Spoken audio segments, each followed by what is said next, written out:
The Grand Theft Auto series has been celebrated by video game fans, demonized by politicians, and even studied by academia. Today, the franchise is one of the most recognized video game brands on the market.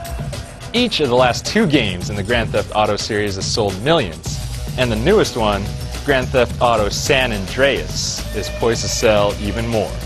The original Grand Theft Auto was released on the PC in early 1998. But even for those days, the game's top-down 2D graphics are pretty clunky looking. It was the game's irreverent style and open-ended gameplay design that made the game a cult hit among game players.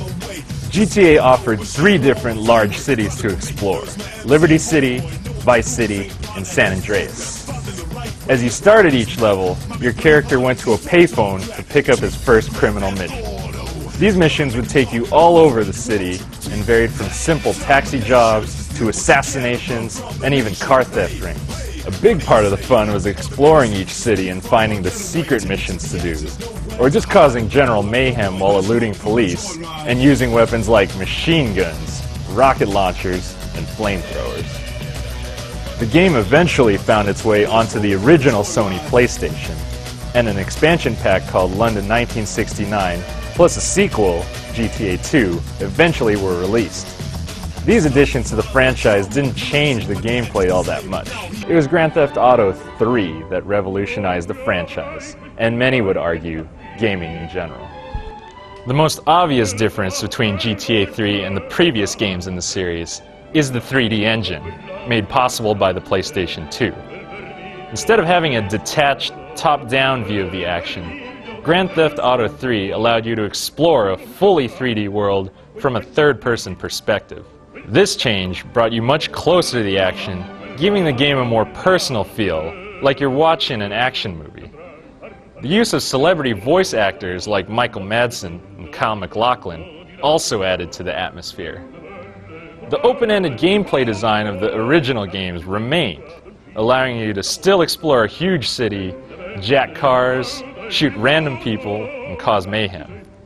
But despite the fact that there's only one city in GTA 3, the opportunity for exploration was greater than in previous games.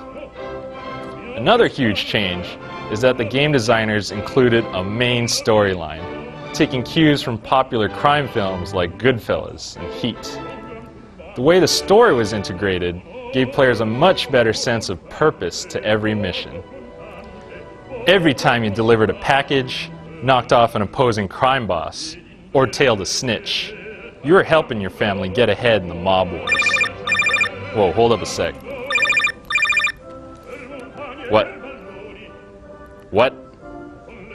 They did what? Right. Don't worry about it. I'm on it.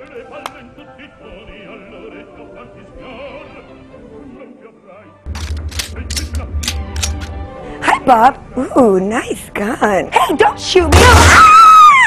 Ah! Oh. Hey, that's my scooter, you jerk. What? See that bling? You got some money. If you got money, you can get both of us, honey. He's got a gun!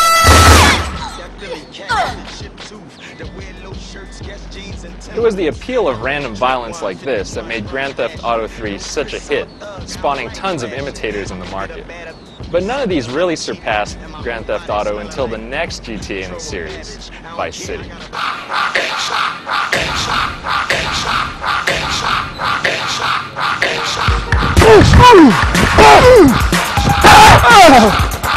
Mother. Vice City didn't necessarily change the franchise that much like its predecessor, but arguably its signature feature is its dope soundtrack. Set in the 80s, you got artists like Michael Jackson, Herbie Hancock, Frankie Goes to Hollywood, and a slew of other things. And if you didn't want to listen to the soundtrack, you could just switch on the DJ commentary, which is pretty amusing. Set in a Miami-like setting, Vice City gave you an opportunity to not just jack cars, but also motorcycles, boats, and helicopters. And at the same time, in addition to the dope random acts of violence that you could pull, there was also missions that would allow you to buy businesses such as car dealerships, a nightclub that would all continuously make money for you. With its winning formula already established in GTA 3, Vice City just added more style and panache to a game that was already reeking of both. With the success of GTA 3 and Vice City, Rockstar North is once again poised to take the video game world by storm with the newest installment of Grand Theft Auto, San Andreas.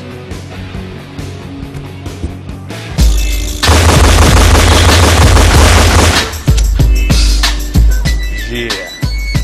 GTA San Andreas took the series in an entirely different direction. Set in 1992 Los Santos, San Andreas is actually a state instead of one individual city. This time you get 3 different cities in all.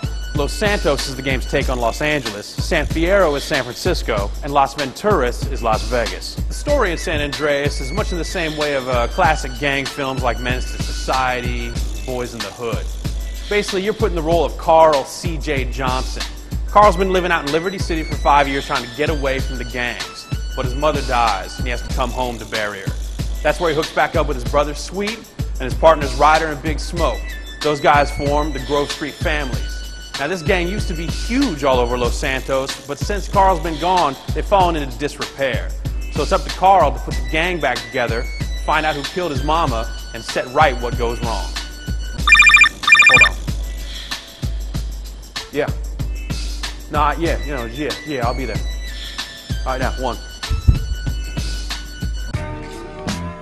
You know, probably one of the tightest things about San Andreas is the dialogue. The game is incredibly well written, the characters are all very well developed, and on top of that, the voice acting is top flight.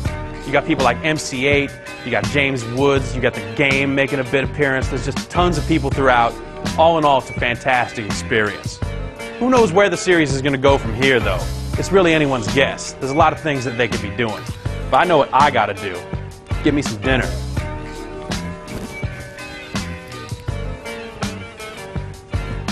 Peace.